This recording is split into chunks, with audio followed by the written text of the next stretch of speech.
Good afternoon, everyone. I'm Georgina Jalbo, a solicitor in the private client team at LexisNexis.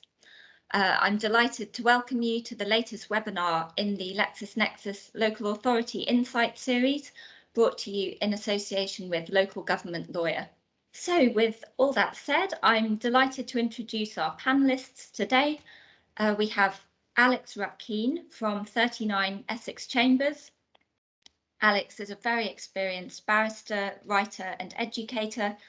His practice is focused on mental capacity and mental health law, in which he provides specialist advice and representation, as well as delivering expert training for frontline professionals. Alex also writes extensively in the field, editing and contributing to leading textbooks and other publications, including the invaluable 39 Essex Chambers Mental Capacity Report and the Mental Capacity Law and Policy website. We also have Emma Harrison, who is a senior solicitor specialising in adult social care and court of protection work at Devon County Council. Emma has been the national lead for adult social care and health for the Lawyers in Local Government Group since 2016, and has recently also been appointed National Lead Director. Emma also regularly undertakes training for social workers and solicitors. So over to you, Alex and Emma, I think. Hi there. Hi. Morning or afternoon, Emma. Afternoon, everybody. Thank you very much for making time to come and watch us. We were just saying before we came on air that if we were on air about 4 hours ago, I suspect no one would have been here because you've been frantically scrolling through Twitter. But thank you for joining us. I think what we agreed was that I was just going to do a really quick overview of where we are kind of consultation wise, and then we were going to kind of go into some areas where Emma's going to relay points which have come up in the consultation response which you put in, and also other things which have come up, and we'll kind of try and thrash through kind of how some of those issues might be thought about. I mean, obviously we're recording this, or not recording this, but this is going out on the 7th of July. When we arranged this, that this would in fact have been a day when we could have reflected on points which had come up in the consultation. As I hope all of you know, there's 1 week left if you haven't got in your consultation response already. So it's going to be closed on the 14th of July. And the consultation, it's a really important consultation for all sorts of reasons. Partly because, and can I just please spend 1 second banging on about this, because this is really, as far as I'm concerned, almost the most important issue. It upgrades those parts of the Code of Practice relating to the main body of the Mental Capacity Act, which has never been updated since it came into force. And they're just bucket loads of bits which are just wrong in it. And so there's the chance to give it, I keep thinking of it as a midlife upgrade, because if legislation has a kind of 25-year shelf life, we're probably about halfway through the life of the Mental Capacity Act. So we need the upgrade to the code, which is only going to make any sense if people feedback in terms of the consultation. I think why most of you are here, though, of course, is because of what it says about liberty protection safeguards. So it's trying to put flesh on the bones of LPS. Also, and actually this is important and unusual, the government are consulting on a range of the draft regulations as well, which accompany it. Government doesn't normally consult on draft regulations in this sort of zone. They might consult on policy, but it's obviously helpful because it means you're able to flag up things like when it says the people who can do the jobs. To take one very small example, when they say a clinical psychologist can carry out the medical assessment for purposes of determining whether someone has a mental disorder, are you comfortable that sits with Article 5's requirement for objective medical expertise? I'm not going to get involved in that particular fight, but I've been in rooms where some very interesting discussions have gone on. And then, of course, we've got the impact assessment, which is, I think this is not the second, if not the second, then the third iteration of an impact assessment. And views, please, about the extent to which that actually tracks through, especially now we've got flesh on the bones of what people think is required. Is that just accurate? To which I think the answer is only up to a point, Lord Copper. So that's kind of where we are. And then, Emma, shall we start thinking about, apart from anything else, please plug the response that your local authority has put in, because it's excellent and you're ahead of the game. Yeah, Devon have worked really hard on this, and I can say that because I haven't had much involvement with it at all. And the response is fantastic, and so many really good points made. Whether we'll get a response to them, is another question. But there's some really serious points for local authorities. A lot of them that we'll have a chat about today. But yes, it's been really good, and it's been a really large piece of work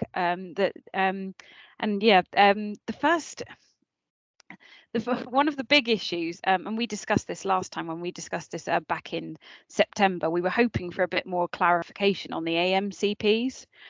A little more clarification has been provided, but there's still so many questions. One of them is how are we going to find them? How are we going to train them? Yeah, no, I agree. I mean, there's the finding, there's the training, there's the how does it differ from being a best interest assessor, to which actually the answer is a lot. My view of it is it's the same quality you want, which is independent bloody mindedness, but actually it's a really very different job, and I think it's got some very important issues around responsibility levels, which go into things like pay grades. And then it's also got, the code has got a very curious aspect to it, which then talks about the potential for the AMCP work to be checked off by someone else. And you do start going, well, hang on a minute, we've just put people through the mill. What does that involve? Of course, a responsible body has to make the final determination whether to authorize. I mean, that was one of the big changes the Law Commission said, was never stop thinking. So everybody else might have said this is the right thing, but somebody on behalf of the responsible body ultimately does have to say yes or no. So to that extent, even if an AMCP has said, yes, I agree the conditions are made out, that doesn't mean it's the end of the story. But I think there's some really real complexities there. I mean, the other bit I have to say, I think the code is curious in some places for the balance between high level principle and operational detail. And I think chapter 13 gets into some quite, I mean, for instance, this AMCP team business. It's established, the code are trying to say local authorities need to be heavily involved in establishing them, which, hang on a minute, I thought it was meant to be responsible bodies, including trusts and integrated care boards. And you will also notice, I'm sure people who have read it carefully, all of you will have read this carefully, it's very clear Welsh Government to take a slightly different stance here. So it's, why is it, I have to say, why is it descending to that level of operational detail, whilst at the same time not really getting into, like, one quite important point, whose responsibility is it to employ them? That's the big thing. It says very clearly that the local authority need to make sure there are enough of them, but that doesn't say who's going to employ them, and that's a huge funding issue, humongous funding issue. Yeah, I mean, I think it's one of the issues is that the way the legislation is drafted. Can I just bore you with this for 2 seconds, because actually it's a really important thing to just get to grips with. When it left I mean, I don't want to sound like the shipbuilders in Belfast who kept saying, the Titanic was okay when it left us. But when AMCPs left the Law Commission, they left them looking like ants. So very clearly a local authority responsibility, always acting on behalf of the local authority. They've ended up in the Act as something different. They definitely don't act on behalf of the local authority. They have to be approved by the local authority. And as you say, the Act says, and the code repeats, local authority has to ensure that there are enough available. But there's nothing there which says who is responsible for employing them. And given you've got a situation where it is an absolute duty on a responsible body to arrange a pre-authorization review, including by an AMCP where required, you would be in a peculiar situation if you were an NHS body saying, well, I've decided that actually it's all the local authority responsibility because it says make sure they're enough. So I'm not going to do anything in terms of putting anyone forward, and therefore I can't carry out a pre-authorization review. I mean, that would be a peculiar situation. I don't really want to have to end up, I wouldn't be me doing it, but there to be litigation about that.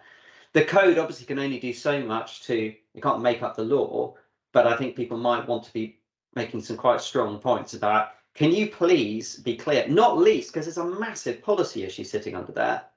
If government policy is that in fact, they didn't really mean just arrange, they actually meant employ or commission, all AMCPs, local authorities need to be demanding a massive funding slug for all the AMCPs who are actually needed to work on behalf of trusts or ICBs. If government actually means, no, we think it's each responsible body is responsible for arranging AMCPs and then putting them forward to local authority for approval, well, the funding needs to follow that. So if you haven't already flagged it, and I know you have in your response, but if people haven't flagged it, they need to flag that front and centre, because there's a whacking great big policy issue there.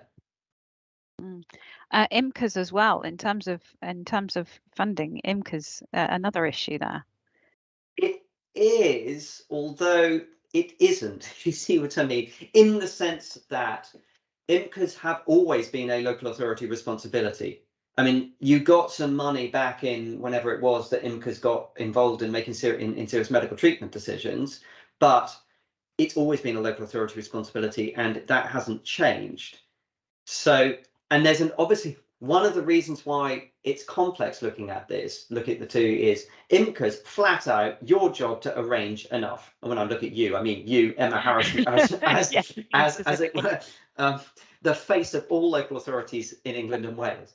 So it's your job. If there's a responsible body who is a trust or an ICB, they need to try and get an IMCA, but they have to take all reasonable steps to get one. So there's a let out there, which is very different if you look at it to pre-authorization review. So I'm a trust. I say, well, I know I need an IMCA, but I can't get one. There's a let out. I could go ahead and authorize. I think it's as dodgy as a dodgy thing, but I could go ahead and authorize. Whereas a pre-authorization review, you can't say, well, I've taken all reasonable steps to try and get an AMCP. I haven't been able to find one, therefore I'm going to go ahead and authorize. So that's where there is a difference in language, but I agree. And I know you and your colleagues have been waking up, not something slowly, but have been waking up to, oh my Lord, there's a lot of advocacy required here, especially because the code says, or the draft code says, something the Act doesn't say, which is you're not allowed to use paid appropriate people. It's not in the Act, but the government line is very clear. They don't want paid appropriate people, which means, I mean, obviously, it's not necessarily cheaper just to have a paid appropriate person to an IMCA, but there is a category of people who might be paid RPRs at the moment who are saying, thanks very much, I don't want to carry it. I don't want to be an IMCA for whatever reason. Yeah, again, about finding people who are willing to take on these roles. Yeah. Another role that's quite key, doing these assessments, as you mentioned earlier, the change of the list of people who can do the assessments, some pros, some cons to this. Yeah, well, I mean, I think it's, I'm not going to get involved in the clinical psychologist fight, because I have psychiatrist friends and I have psychologist friends, and I'm just going to remain neutral on that. But it's quite interesting watching the punch up, as it were, or the vigorous disagreement. It's quite revealing, actually, about people's views about, for instance, what mental disorder is. I mean, there's something very interesting there.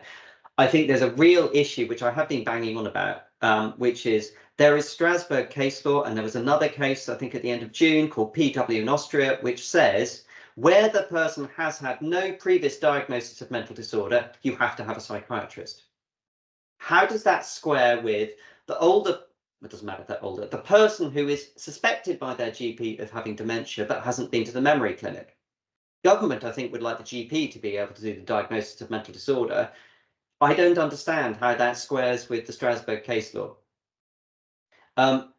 My main problem, I have to say, this is a purely personal, everything I've said is a purely personal. My main problem with the way in which the regulations are set up is it completely goes against the mainstreaming idea of LPS, because government has taken a view. And actually, it's interesting, when Lord O'Shaughnessy, who was the minister who was responsible when this was going through, was talking about who was going to carry this out, that he was talking about competence-based frameworks. Government has not gone with competence-based, they've gone with position-based. And for the very many public bodies out there who use, for instance, staff who are non-qualified, it's not unqualified, but non-qualified staff to carry out Care Act assessments, if the regs sit like this, all of the work they do in terms of thinking about capacity, necessity and proportionality is completely, at one level, irrelevant. I know, I mean, I understand and respect the counter argument, which is this is very serious stuff. We need to have qualified people doing it, but that doesn't fit with how public bodies do their jobs. For those of you who, a way through for me would be, if you think there's a compromise, a way through is, as you know, we've got this slightly curious distinction between assessments and determinations. So you make a determination on assessment that actually there is legislatively really to deal with prior assessments, because prior assessments are we can definitely use them for the medical assessment and the capacity assessment. But I can't see any reason why you couldn't say if the assessment has been carried out by somebody who doesn't meet the criteria, the determination has to be carried out by someone who does. So the person looks at the thing and says, actually, this makes perfect sense. Then at least you've got, if you want a kind of safety check or whatever, then at least you've got that. Yeah. But I just think it's, government on the one hand are saying we want to mainstream, and on the other hand, for not, on this I can see counter arguments, for not, not unrespectful of things, are setting up a system which just won't work in terms of that. And somebody somewhere has to bite the bullet and make a decision on that. Talking things that possibly don't work, one of the big concerns that we have is the possible change of the acid test and what is a deprivation of liberty. If anybody on the call has got the draft code in front of them, on page 264 there's an example, which is Jennifer. She's in her 80s, lives in a care home, early stages of dementia. It doesn't mention in the scenario whether she's got capacity or not, but we'll ignore that. She's in the care home. She can go freely in communal areas, into her room and into the garden. But she cannot leave the premises, and an alarm will be triggered. And the conclusion is that it's not a deprivation of liberty in itself. Now, case law would say that at the moment that is a deprivation of liberty. Are they looking at changing the acid test? Are they looking at changing the definition of deprivation of liberty in the code? Well, glad you asked me that, because, and I want to be very careful what I say here. I'm going to be so careful in what I say. I have just put cut and paste into the chat function.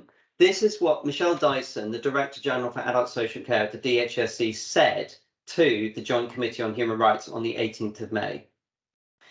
Joint Committee on Human Rights are conducting an inquiry into human rights in care settings. I should declare an interest. I'm the specialist advisor to it, but this was in public session. So the questions put to her: can you basically guarantee that LPS is going to guarantee Article 5 rights? So Michelle says, Article 5 is the foundation of this. We're not getting it right. We're not getting it right as a whole. We are looking at a new definition of what should constitute a deprivation of liberty. Now, you might think that's slightly, you might think that's an infelicitous choice of words. You might also think that's quite revealing, because they can't create a new definition of deprivation of liberty. They said they tried to think about doing one in Parliament. They didn't, and I have to say, I think it was actually very sensible they didn't try and proceed with the statutory definition. I think actually it would cause more trouble than it was worth. So the commitment was to give guidance about the meaning of deprivation of liberty in the code. I have to say, I read that answer as we are looking at a new definition. That's not guidance as to what the courts have said. And I have actually yet, I mean, I've been involved in lots of meetings and lots of different things. I have yet to have anyone say Chapter 12 accurately reflects the case law. I don't think anyone has said that.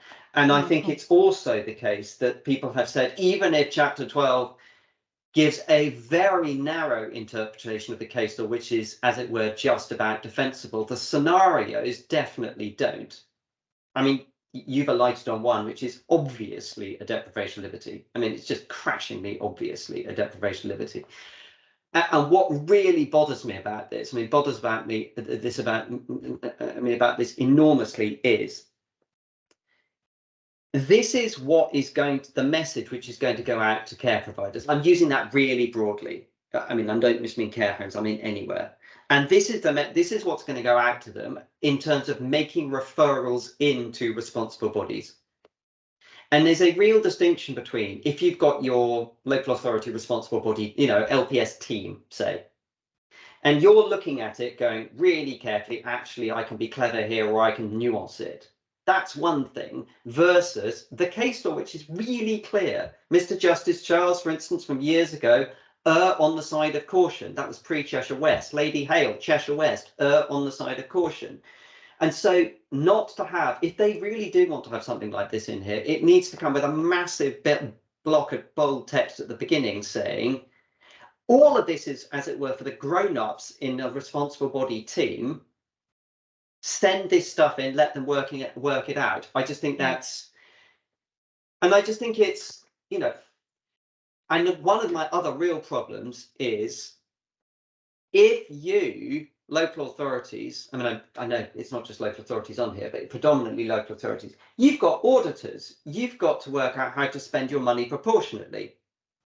If you have to spend your entire time justifying to your auditors why you're authorizing situations which are beyond what the code says, that's just a really uncomfortable place to be sitting. Of course, you'll be saying, well, we've had regard, we just don't agree with it. But I mean, I don't know. I genuinely, that DHSC's mood music has been, this is where we stand. And it's likely to create more case law, surely, as people question the code.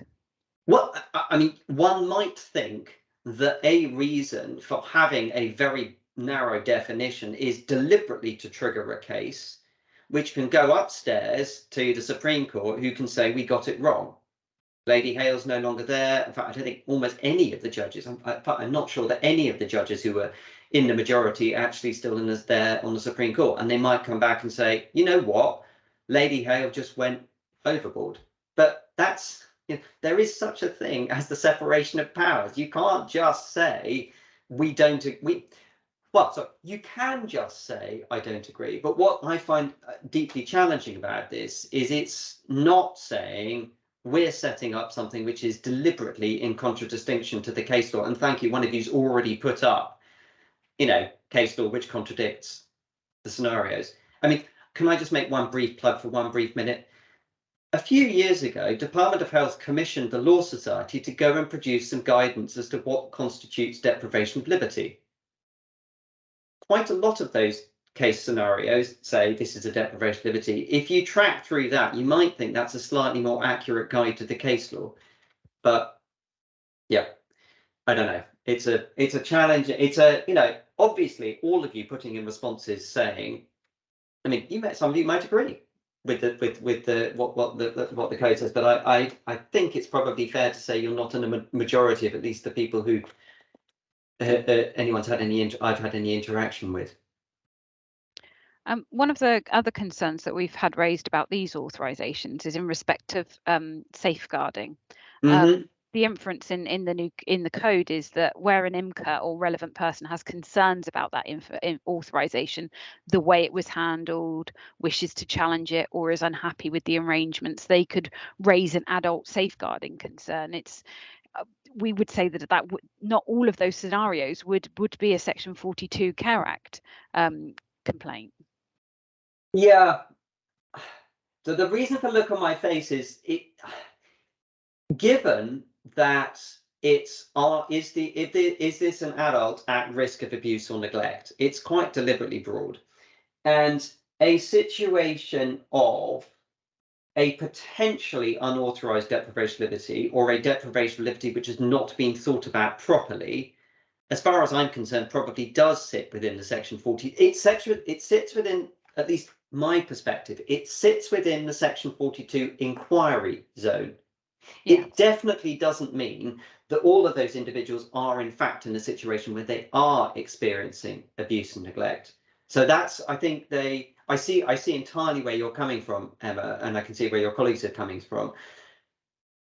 I just think because the way Section 42 is really broadly drafted, and one can create if you go back to what Lady Hale said in Cheshire West, which that's still law. you know, she says in that rather curious paragraph subheading of policy, she said, people in the position of P, Meg and Meg are very vulnerable. We need to make sure that there's a system of proper checks and balances to make sure that decisions about them are being made in their best interests. So she had, in a funny sort of way, at the time, DOLS, now LPS, did have a kind of safeguarding angle to it. But yeah, no, I agree with you. It's not every single one of these cases is necessarily something where the inquiry would be anything other than, could you please get your paperwork sorted out, as opposed to we're going to go boots in and actually change the arrangements. Yeah, it seems unnecessary. If P is objecting, you're going to start a Section 21ZA. You're not going to do a safeguarding referral at the same time. No, I agree with that. Unless if P is objecting and no one is doing anything about the Section 21ZA. I mean, at which point I would be raising, you know, alarm bells all over the place, and I'd actually also be inviting the IMCA to race off to court because they're allowed to go under Section 21ZA as well. Yeah. So. Well, that was my next query, really. The reasons you can appeal under Section 21ZA, you know, what are they, and are they clear enough in the code? I'm not sure that they are necessarily clear enough in the code. I think what they need to reflect is the case law that we've developed under Section 21A, because I can't see that there's any distinction in principle between Section 21A case law and 21ZA case law, because ultimately it all comes from Article 5.4, and we've got Mr. Justice Baker, as he then was, his decision in AJ. We've got the RPR decision about, you know, how do we work out, you know, which ones we take, and we've got that really clear indication that it doesn't matter that everybody else thinks it's a jolly good idea. Actually, this may not be the right thing. We've also got the case law. That the other aspect I would alight on is, you'll remember the Briggs case in the Court of Appeal. So that Mr. Briggs, it was all about life-sustaining treatment, and his wife had to, I mean, it was absolutely honest. It was absolutely transparently a ruse to get legal aid, was that she brought it as a Section 21A challenge. And then the legal aid agency went in boots heavy saying, well, actually, legal aid, non-means tested legal aid should only be available in Section 21A challenges to basically check, is the paperwork there?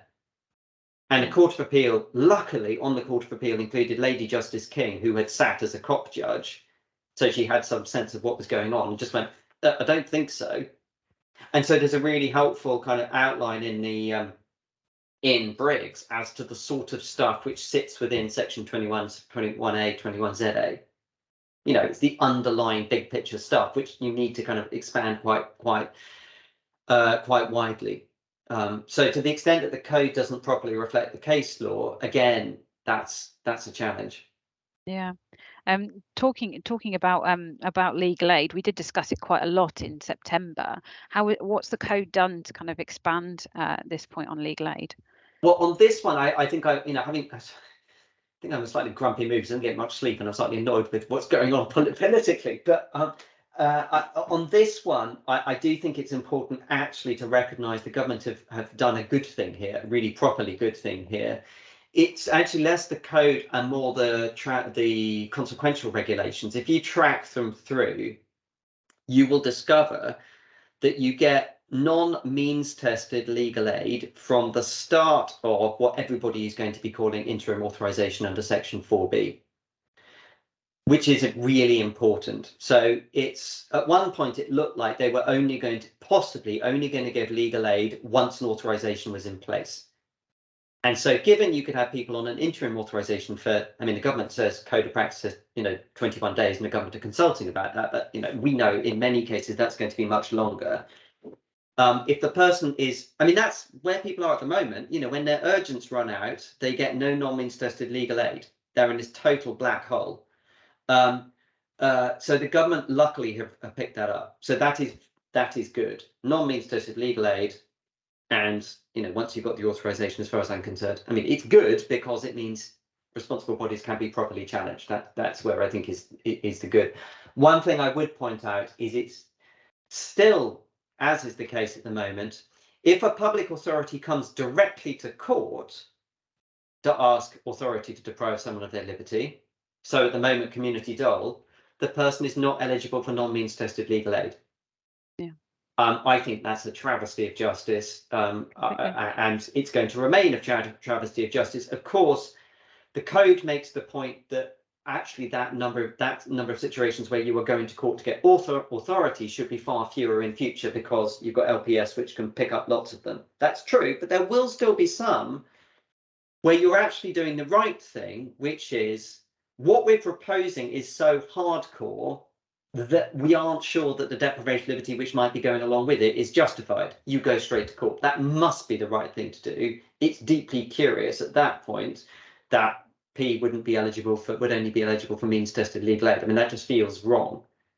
I mean, lots of people have pointed this out, not least as part of the means.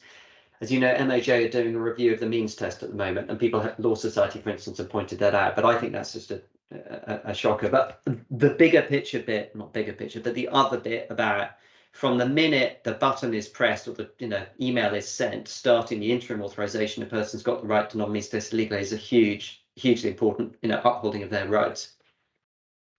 Yeah, but if they're going to increase it, so it is part of Section 4B. How's the official solicitor going to cope with the increase in cases? Because there is going to be a humongous increase in cases. I know, and I know at least one person from the official solicitor is on here. What I suspect the official solicitor will be hoping desperately is that there will be a continued ramp up in the use of accredited legal representatives. Yeah. I mean, from an unbelievably slow start, we've got to a point where they're actually being used a reasonable amount now. And when they were created, one of the things that they were definitely thought about for was exactly the sort of case where someone's deprived of their liberty. It's relatively straightforward in the sense of, in all honesty, it's pretty unlikely this person, that the authorization is going to be lifted, but this person just needs someone there to fight for them. So yeah, I mean, the OS is, I know, doing kind of impact assessment, and the numbers are large. I mean, the impact assessment on the number of challenges suggests it's something like 2%, which is incredibly low. I think that's outrageously low. But even if it's only 2%, it's 2% of an awful lot more cases than 2% of DOLS. So yeah. Talking other solicitors and ALRs, one concern that we have raised in the consultation response is responsible bodies have to make a list. This is 24.35 or 24.35. It says a responsible body should ensure that the legal professionals in this list have a mental capacity accreditation within the Law Society. So we can't just go, here's the, because sometimes we do this at the moment. If someone's able to search themselves, we go, here's the Law Society website, you find somebody, because we can't be, if you do a list, you've got to be very careful not to endorse anybody. You've got to be really careful not to miss anybody.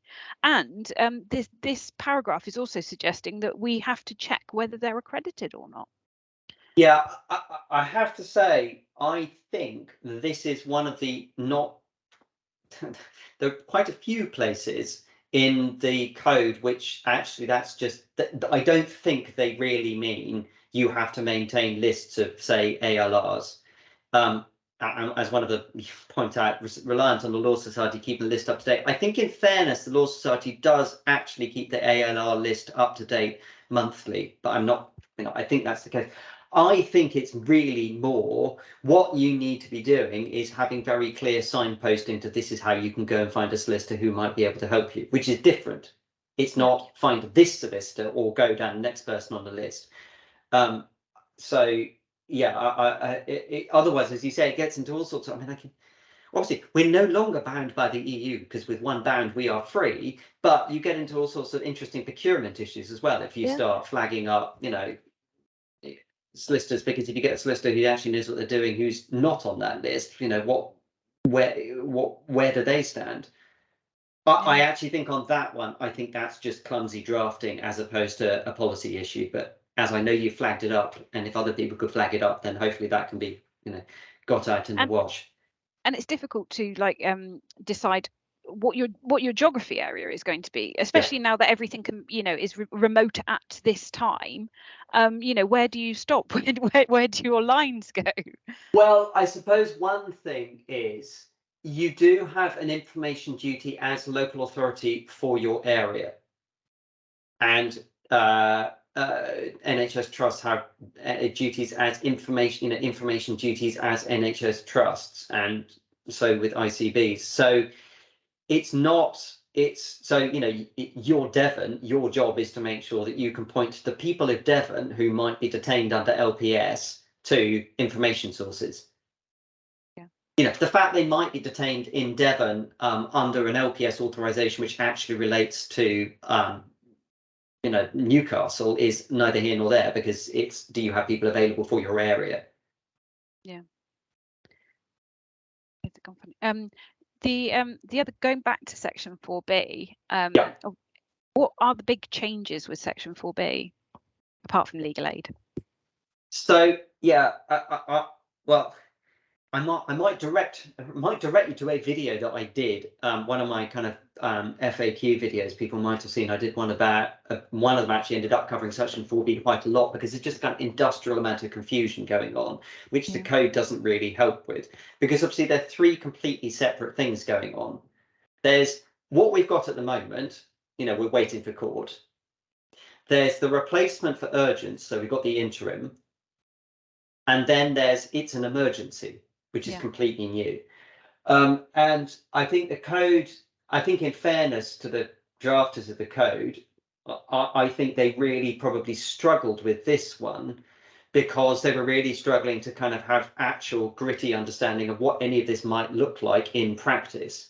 What I'm hoping is that enough people have put consultation responses in saying, you've got to tell us what section 4B is going to mean for me in my emergency department. I'm an NHS trust. I mean, in other words, the emergency bit. From the police saying, you've got to tell us what you mean by section 4B. I'm a police officer. Am I allowed to rely on it whilst waiting for an AMP to turn up and undertake an assessment? I think if I don't stop this person leaving where they are, am I allowed to stop them? Because if they try and leave, they're going to take their own life. That my stopping them leaving undoubtedly constitutes a vital act. Yeah. I mean, one thing, can I just point out about vital act? Everyone keeps going on about the fact that we don't understand what vital act means and the code's really unclear. A vital act has been in law since the 1st of April 2009. That is the test that you need, one of the tests you need to apply if you are waiting for the Court of Protection to authorise a community DOL. Yeah. So either no one could care less, or actually people seem to, it's one of these things, it's much easier to understand on the ground than it is to try and kind of set down in writing. I mean, obviously, because we've got the code and because reliance is going to be placed on it in the awaiting responsible body authorization, not just waiting court authorization. Of course, it's right that there's more discussion about it, but I have to admit my patience level gets slightly thin with people making points about it, simply because it has been sitting there this is not a new idea. It's been there since, for all that time. Before we go on to the questions, the only other section that is a bit concerning is mediation, and people are very split on mediation. The best interest meetings are a lot of the time a form of mediation, and the majority of our cases will be where P is the one objecting, so mediation not suitable in those cases. And the other main area where people will be objecting will be family members between themselves, and again the local authority or the other responsible body is hopefully a bit neutral, and that's another form of of mediation. There's a very small area where mediation will be suitable. Do you mean for LPS, or do you mean more broadly? LPS. Yeah, I mean, I suppose because I mean, I'm a massive fan of mediation generally, because I think actually many cases really relate to breakdowns of trust, and trust isn't repaired necessarily by going to court, and court can't maintain ongoing relationships. So I think the bigger picture thing, and a lot of the medical treatment cases, I think it's a real tragedy that mediation hasn't been really dug into more before we end up in court. But yeah, no, I agree. The wiggle room for mediation on LPS is smaller. It also, anything which ever starts making it sound like, well, we're going to try and use mediation here because we don't really think the right thing is for this person to go to court. You do have to remember Article 5.4 is an absolute cast iron right to go to court. And I mean, just flip it for a second. Imagine how people would say, imagine what people would say if we were talking about, let's really push for mediation in mental health tribunal cases. Yeah, would we have a mediation stage before going to tribunal? And people just look at you going, what are you talking about? So I think, given it's a functional analogy between detention under the Mental Capacity Act and detention under the Mental Health Act, that I think might give you a sense where. But that having been said, there are definitely cases where somehow trying to take a step back and look at it and try and everybody remember what we're really interested in here is the interests of the person. Refocusing it can help, and however you want to label that. That's, I don't really care how you label it. So sometimes it's fun. But yeah, I agree. I think there's I know why they're trying to push it, and I actually have a lot of sympathy with it, but it's quite thin ice. Yeah. Going on to the questions, Andrew Wigmore, could he ask the name of the Strasbourg case again? Yes, I think I've managed. I hope I'm. No, I thought I was going to put in the. Sorry, I was about to put it in the in the chat function, and then I realised I needed to cut and paste what Michelle Dyson had said. Thank you for reminding that. Yeah, I mean I'll just read it out for 2 seconds. It says, in fact, I'll put it in the chat function. I just hand on heart don't see. Sorry, it's really weirdly formatted. The bit which says, in certain specific cases, it's considered necessary for the medical expert to have a specific qualification and has particular required the assessment to be carried out by a psychiatric expert, where the person confined, being of unsound mind, has no history of mental disorders. If you want to expand the pool of people, which I have a huge amount of sympathy with, massive amount of sympathy with, I don't think it's sensible to keep it as small a pool as it is at the moment. If you want to expand the pool, you're going to have to come up with a reason why those assessment regulations don't contravene Strasbourg. Of course, if you believe in the British Bill of Rights, none of this will be remotely relevant. But until and unless that's enacted, and even then, we might have interesting arguments about whether we're supposed to follow Strasbourg. I mean, we might well have very interesting arguments here about the extent to which even if the Bill of Rights came in, we would be bound to follow Strasbourg here, because the Mental Capacity Act is one of the only 2 bits of English legislation which directly mainline says see Article 5. Yeah. That and the Modern Slavery Act says see Article 4. How are you then how can you redefine it away? I mean, anyway, we'll stay off that tangent. Talking about the articles, Catherine Lewis says, what are our views on any clash of Article 5 versus Article 8 for deprivation in a person's home? Further, if a family are declining access to the family home. What do you think? Oh, we have that at the moment. Surely, I don't think anything's going to change. I think there's still a problem. It's still something, because we still have to deal with community cases. So, yeah, we still have to contest with people not wanting us in the home. And yeah, so I don't know. What's your view?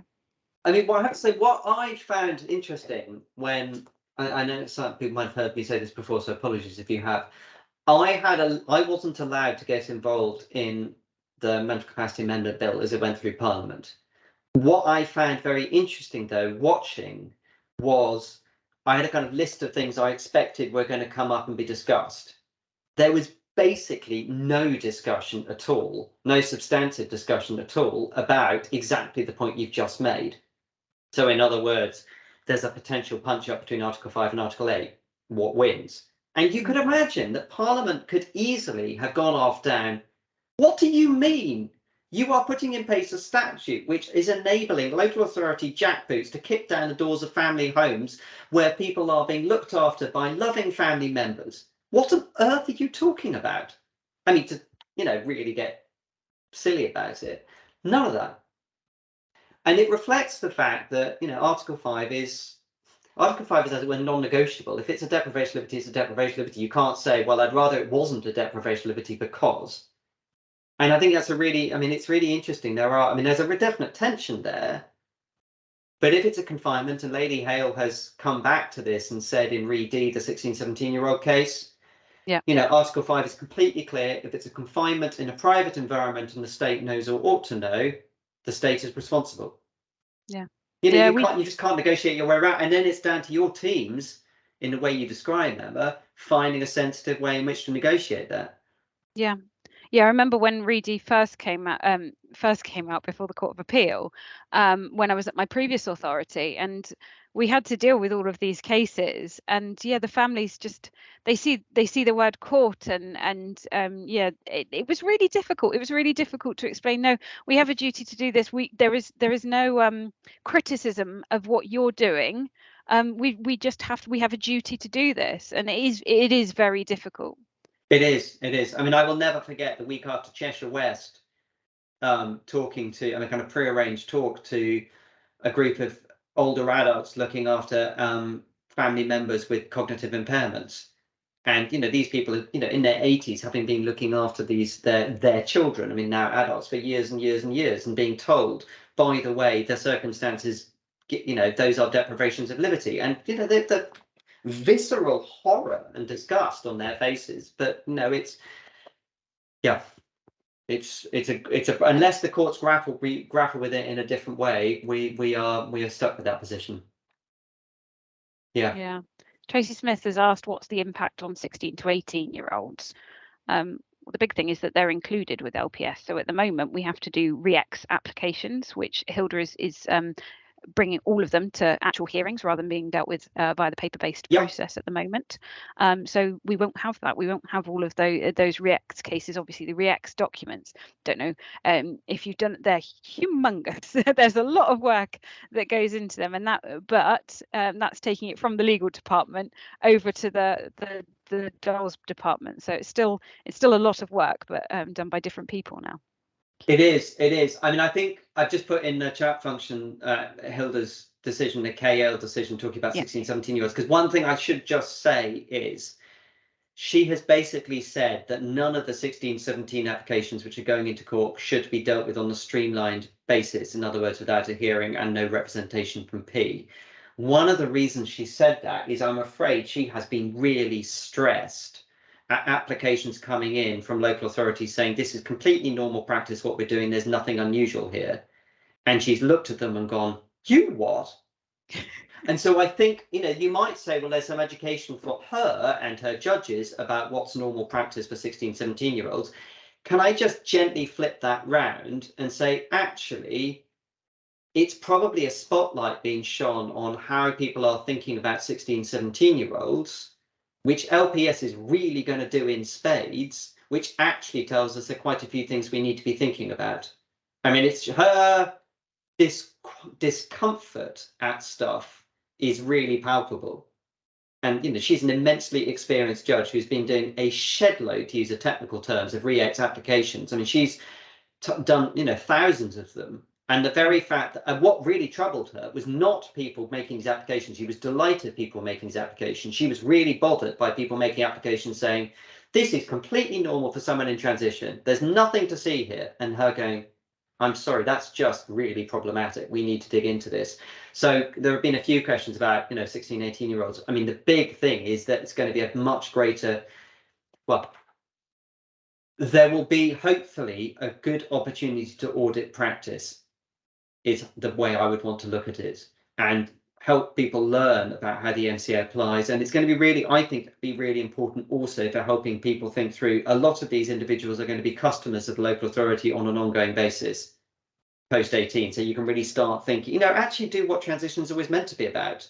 You know, it's not child, hand over to adult. It's actually, you know, and if you've got if the responsible body, local authority responsible bodies take the fact that they are responsible body for this person between 16 and 18 and 18 plus seriously, it's not two separate things. You're always going to be, and hopefully there might be a way to get some of that, to do some of that joined up thinking as best as possible. What you do need to do though is flag up your concerns in relation to the chapter about 16, 17-year-olds in the code if you have them, because it's quite skimpy on quite a few things you might think, including, for instance, when is it going to be acceptable to use LPS as opposed to Section 25, Children Act, to have a young person in secure accommodation?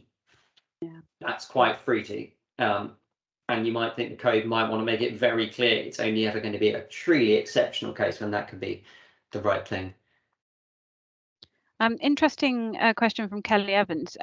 Do you envisage any issues in terms of the no wrong door principle and disputes being resolved between responsible bodies to start the authorisation process? They're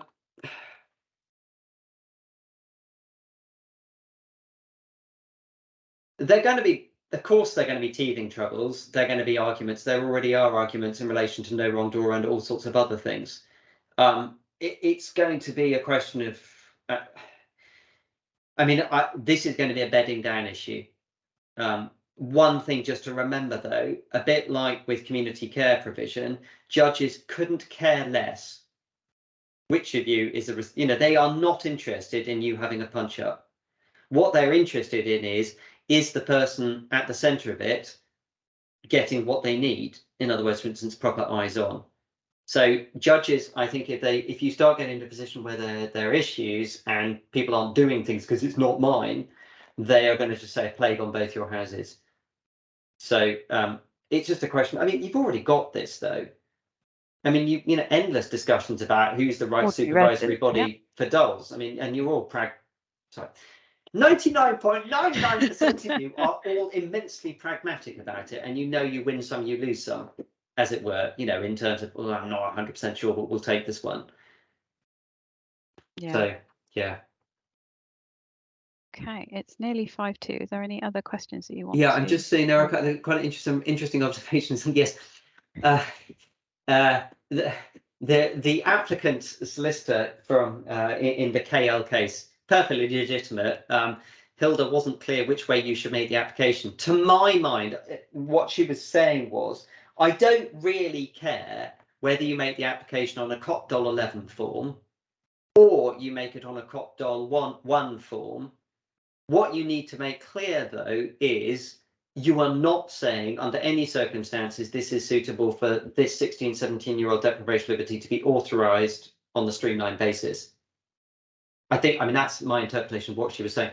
We're trying to do an updated guide to community deprivation of liberty in Chambers at the moment to reflect her judgment, to also reflect there was a workshop they held a couple of months ago where the judges sat down with, I'm sure quite a few of you here are on the call, saying, you know, we know it's not necessarily working all that well.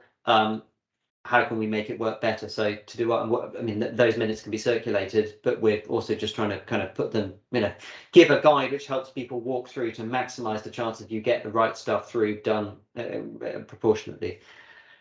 That's a really interesting question. No, nothing in the impact assessment about public awareness raising. I mean, that does come under the obligations of the local authority for the area, and also trusts as responsible bodies and ICBs to have information available so that people understand what LPS is. It's a really good opportunity to work for third sector organisations to get things like proper easy read guides out there. But it's obviously not cost free. And I'm not sure whether we've mentioned it already today, but we still don't have a timescale on this, do we, at all? No. At the same Joint Committee on Human Rights session, where I just cut and paste that bit in from Michelle Dyson, the chair the Gillian Keegan, Care Minister, was repeatedly asked, when is it coming into force? And she said, I can't give you a time frame. Is it months? Is it years? I can't give you a time frame. We will give you a time frame when we've considered the consultation responses. I have to say, I have sympathy with that, because I think they've really fallen down. They really fell down trying to, you know, the first time frame was ridiculous. April 22 was looking increasingly ridiculous, but they were stuck because once it was said by a minister, the civil servants couldn't unsay it. Yeah. And they kept losing their ministers. So in a way, it's much more sensible. We've got about 16 ministers lost since then. So in a way, it's more sensible to do it that way. But it does mean, you know, when you're making a case for budgets and you're making a case for, do I re-tender for IMCAs or this kind of stuff, you know, I fully appreciate, and I'm not here on their behalf, it's really clear from what I've been saying, I understand why they're doing it, I can see the logic, but I think they also need to recognise it's putting you in some quite difficult positions. Yeah, definitely. Thank you. Right, I think we've exhausted ourselves, haven't we? Oh, well, thank you so much to both of you, Alex and Emma, for this really extremely insightful discussion and for taking so many questions. And thank you also to everyone who's dialed in today and for posing the questions. Yeah, I think it was a really great discussion. So, as I said at the beginning, we will circulate a recording of the webinar in due course and some further reading materials from Alex, which may help any of you who haven't yet responded to the Mental Capacity Act Code of Practice consultation and wish to do so. Right, so we've even finished a couple of minutes early. That's brilliant. You can go and see who else has resigned. If anyone, I love the fact all these poor people put in their resignations letter without realising they needed to, and next time de-resign. But anyway, thank you. There were some excellent, really excellent questions, actually, really pertinent, really good. So thank you very much for your input. Thank you. Good. Thanks, everyone. Bye. Goodbye. Bye-bye. Bye.